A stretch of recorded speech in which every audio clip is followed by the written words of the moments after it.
Stuka Joe here for an impromptu live update. I recently returned from Consum World 2021 and I got a big mess back there. So I'm trying to put together the videos that I have left, well, to do. Let me bring the chat window here, see if the chat thing is working. I have it here. So if you want to ask anything about Consum World, I'm here to respond. We got 7 viewers. I didn't announce this. Eventually, don't worry, I'll be announcing these kind of videos. The next game, however, that we will have on the channel will be, let me see, show you here. Will be actually this one, the last 100 yards. I'm going to be doing a extended example of play of this game. I had an opportunity at Consum World Expo to speak to the designer, who's Mike Denson. I had met Mike before. Oh, we have Purple Norseman, Mike Curtis, and Ardwolf. Ardwolf, you don't have a broadcast today, so okay. It's nice to have you here. I spoke to Mike Denson, and there's a lot of tactical World War II games. I'm not really a big tactical guy, but the premise behind the last 100 yards is, for me, it's what really interests me. I find it more realistic than other games where you have this godlike powers that you can see everything. We got Michael Het, and okay, let's see the question. And Mike Bertuccelli. How you doing, Mike? So how was the venue? Well, it was supposed to be 200 people that signed up, but I think that about half of them attended because of COVID and that sort of thing.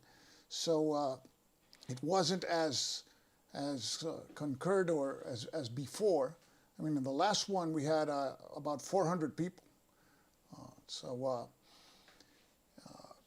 You know, but I still saw a lot of interesting things, and you had the designers showing off their games there and play testing. Not as many games as before, but I mean it's a great forum for play testing and for networking between designers and players and people in the hobby.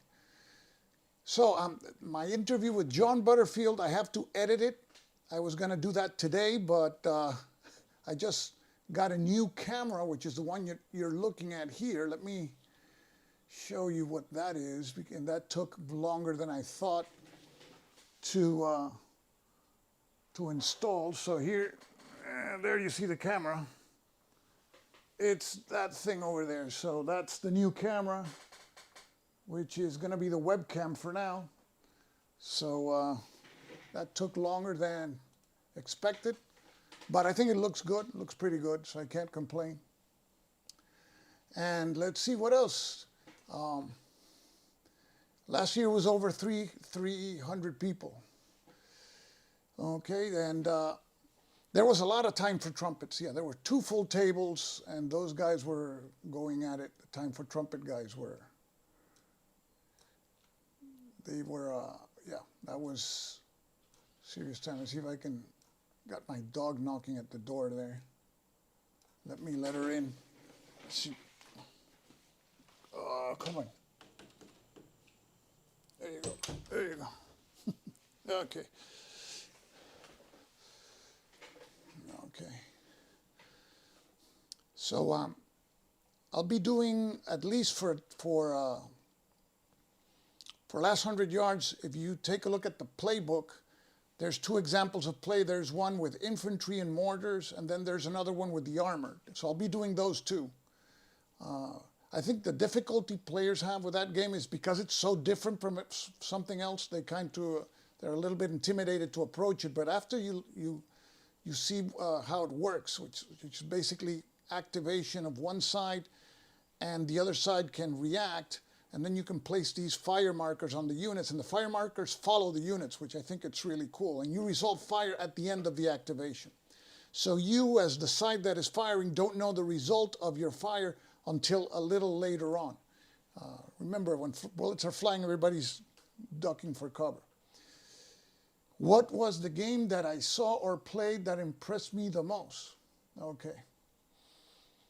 Well, the one that impressed me the most that I played was Friedrich, which I had but it's because I had low expectations. That game is kind of a weird beast because it's a multiplayer game and it's hidden information, so the hidden strengths of units, that makes it unsoloable, so I could never try it here. And then it has, one thing that turned me off until I played the game was that you play a combat card that has to have the same suit, either diamonds, clubs, hearts, or what is spades, depending on the location of your army. And I say, well, the hell, I found that like arbitrary. And I say, well, it doesn't make any sense until you play the game. And then you see the regions on the map. They have squares with the particular suit, and you have to plan ahead.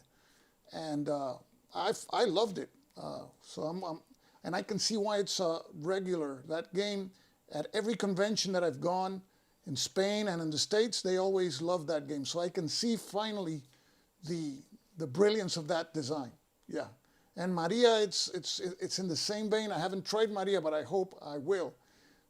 Yeah, not soloable at all. It's not even low solitaire suitability. It's zero solitaire suitability. So I'm glad I played that game. Then Brotherhood and Unity, I had played by myself the game here.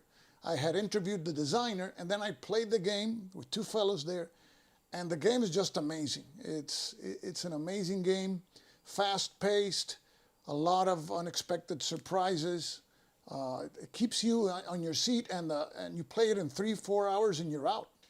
And each side plays so differently, you know.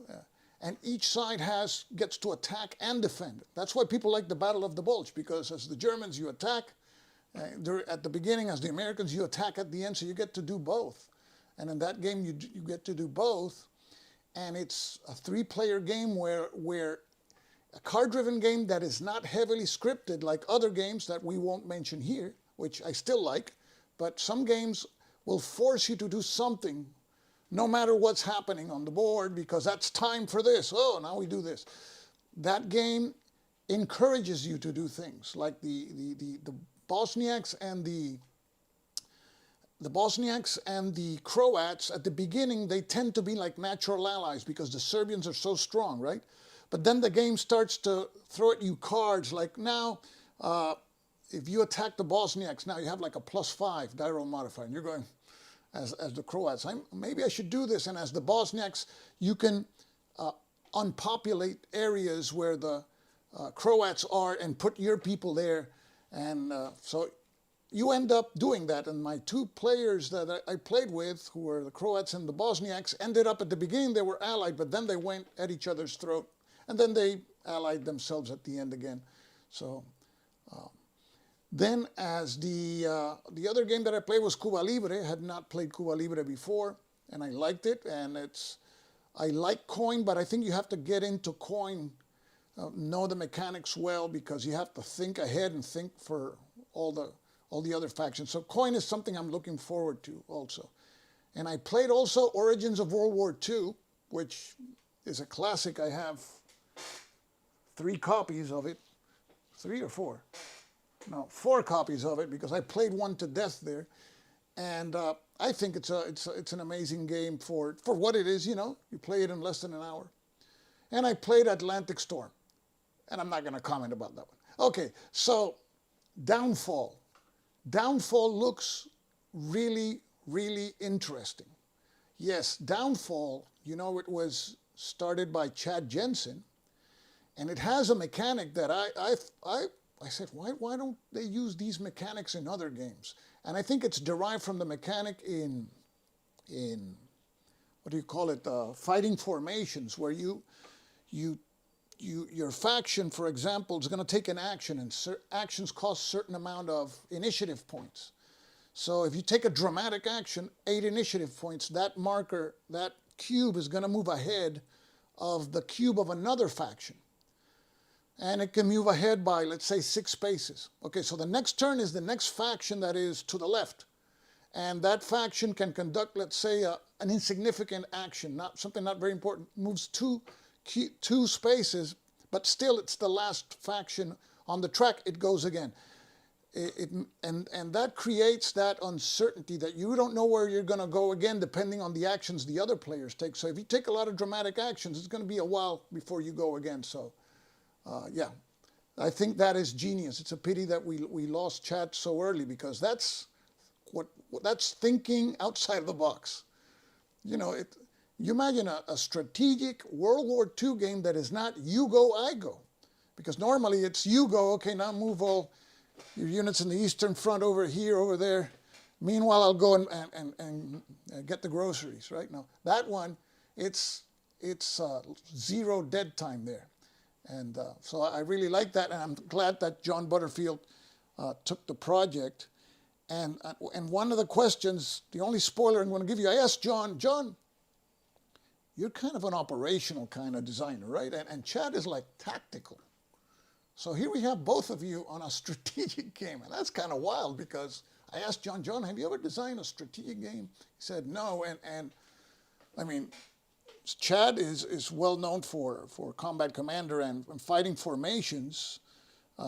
If any of you know any strategic game, war game, because he did other kinds of games, war game, I don't know of any. So that is something that is also very interesting. So I'm gonna try to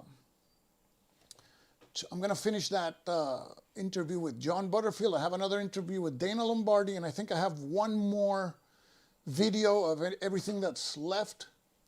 And for this convention, it's funny because it was a convention that I attended where we had a lesser amount of people, but I did the most amount of videos because I discovered, hey, you can do them live. And I discovered at the end this application which allows that smooth live transmission. And I think I even did a test video in the lobby of the hotel where the Wi-Fi is tremendous. So if they can just throw a little cable from the lobby to the ballroom and amplify the signal there, you can do a lot of live stream videos and high quality and without interruption. So I'm looking forward to that. Dana was showcasing his World War I game, but also he was talking about his Stalingrad game. He has a Stalingrad game which he's designing, which is more playable than Streets of Stalingrad. If you know Streets of Stalingrad, I think I have the second edition, the one by L2, which is Lombardi Lupinacci Square, or the little 2, which is a monster. I bought it because I just love everything that is Battle of Stalingrad for the city, not the camp, not full blue. It's the city. I think that is just fascinating, and I have a very distinctive voice. You finally called me. Oh, good to know. Maybe it's this microphone that I'm testing. Okay, so he's coming up with a version of Streets of Stalingrad, which is smaller, but still you get to make the same decisions. I think this one is battalion scale. But I have the interview, and I don't have a lot of graphics for that. He gave me a sheet with depictions of the units, but that's going to be out next year. But that's something, obviously, that I'm going to be following very, very closely. So that was good. And let's see what else. There were some very interesting games, but many were monster games. I'm not a monster game fan because that table's 30 by 60, and I can only fit certain games there. So basically that's it. So I'll be doing videos on that game, Last 100 Yards. I have to do a video on Verdun Steel Inferno, and actually I think this Verdun Steel Inferno is nominated for Charles Roberts Award for, I think, best game, in addition to Brotherhood and Unity. So I'm going to do the extended example of play in that Verdun game. Has a Euro mechanics. You know, the units are these blocks there. but it has a very interesting interplay of how the cards, you use them for artillery barrages and that sort of thing. So I'm just going to follow the extended example of play. And after that, I'm going to be doing a playthrough, a 3-turn playthrough, and I'm trying to keep my playthroughs now to less than 10 turns. 3 turns is great. It's on Legion War Games' Splendid Little War. That's the Santiago scenario, the Battle of Santiago. So that's going to be 3 turns. And after that, I don't know. So that's basically the schedule that's coming ahead. We got Mickey. Oh, thanks. I appreciate it. I appreciate it. So what else? Any other questions that you guys have? I'll stick around for another minute. Let me see if I have anything else. I don't want to show you around because it's a big mess, this thing here, but it happens when you return from the conventions, you unpack, and I end up taking more stuff than I needed to film. I ended up filming with the iPhone is great. It's just so easy, and I think it came out right. And I'm finally using these microphones now like this, and so I'm still learning the ropes here. So, who won the Invasion America game? Well, that's a good question. I don't know. I don't remember. I really enjoyed also the Circus Maximus. They had this big replica of the Circus Maximus. They had 16 charioteers. I didn't see the end of it, but that looks interesting. I might sign up next year for that. And yes, Arizona was 100 at night, but the funny thing, I'm here in Puerto Rico where it's like 88, 89, and I would walk like for 20 minutes at daytime when it was 105 in Arizona. I wouldn't sweat. In Puerto Rico here at 85 with the humidity we have here, it's a complete sweat bath here. So it's funny, you're walking inside an oven, but it's so dry it's not sweaty at all. So I can see how some people can get used to it. Yeah. So La Batalla guys are going to club you over your head and force you to play next year. I know. La Batalla. The thing is, there's so many. You got the La Bataille here, then you have Kevin Zucker's Napoleonic game. Now you have New England Simulation. It's like there's more systems than games and each one of those is like a lifestyle, what I've seen. If you want to play La Bataille, you got to quit your day job and leave your family for 2 or 3 months to play competently because it's, have you seen the rule books on those? But I guess that's the way our hobby is. It's, there's a lot for everybody. You can play simple games, you can play small games, you can play monster games. So I like just to cover it, and I like to see people having fun playing their games. And that's why with the monster games, I'm kind of careful with the camera because I know some guys have been studying their master move, reading that rule book for the last 2 months. Now they're going to do their master move, and here comes a guy with a camera. Hey, you mind if I film you guys now? And not everybody is is happy and dandy. Some are so, but most of them enjoy it, and so I always try to respect that. Yes, the sucker titles are mostly high. Oh, let me talk about the games that I bought. I did a video of the games that I purchased, but they were giving, the first time, they were giving free games, free Napoleonic games. And I picked up, let me see here. I picked up, where is it?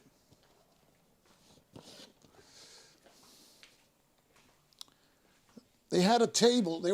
This game was in the market, and since the first day with a bunch of Napoleonic games, but nobody purchased it, so I ended up picking this one up. 1809. This is a Kevin Zucker game. Then I discovered, to my dismay, when I opened it, that it's got like 3 maps or something. So I have to see if it fits. Maybe they will still fit, but if not, I'll play a 1 map scenario. So I got this one. And yes, Karsten, I saw your note about ATO game number 1. I'm interested. can you write to me at, I'm going to just say it verbally, not to, stukajoe@gmail.com, and we can get in touch for that, and I appreciate it. And so that's like the first game in Against the Odds magazine, some game about, I think it's the ancient Greeks, and looks really interesting. So I got this game, and I got another one that's nominated for a Charles Roberts Award. Let me see where that one is. And let me see where I put it. Put it somewhere around here. Oh boy. Oh, there it is. Okay, let's see. This one has a bunch of fans. I purchased this game. This is The Jaws of Victory. This is the only New England simulation game that I have. And I should do just an unboxing because the graphics are so fantastic. It's the kind of game that you say, man, it looks so good. It's a crime to punch out those counters. And the map and the player aids, it looks fantastic. So I can understand their philosophy. They publish games when they're ready, and ready means really, really, really, really ready, I suppose. So they're very meticulous. That ALAO game, I think, is coming out next year, or something like that. And this is about the Battle of the Korsun-Cherkasy Pocket, January, February 1944, designed by, where is his name? Milt Janowski. And the graphic, oh, I didn't know, Mark Hinkle is the graphic designer. Well, he knows, I think he knows what he's doing, because the graphic design, it is truly amazing. So did I pick up any other game that I didn't show in the video? No, I think those two. Yeah, those were the games. Yep. So, okay. Yes, I have some games that are pairs of games.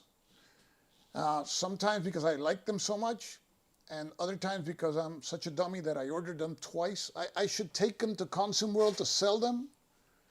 I have, for example, an extra copy of Night Fighter Ace, which I purchased twice, a Freedom from Phalanx that I purchased twice. So those I was going to take to Consum World, but then my suitcase would have been too large, and I would have paid like a fortune just for the suitcase. So at the end, I didn't take them over. So if I use a dehumidifier for my game room, no, because I have an air conditioning that does the trick. It's over there. It's back there. So let me see. We got 20 few viewers, and we've been going on for 25 minutes. So guys, this is an impromptu, what you call live update. Thanks for sticking around. And yes, Karsten, you can write to me. We'll get in touch, and I really appreciate you. Appreciate it, and you let me know all the instructions, that everything.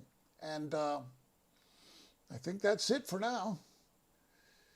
And thanks for tuning in, and I'll see you in the next one. And I promise I'll do more of these live, but with announcing them and having some sort of a how do you say, of a structure. You know, I think Ardwolf does a great thing by clipping counters, and he's very knowledgeable of the topics. So, but I like to follow some kind of structure so that we're going somewhere and the video is helpful, you know, later. So I have to come up with something, but I'll get there.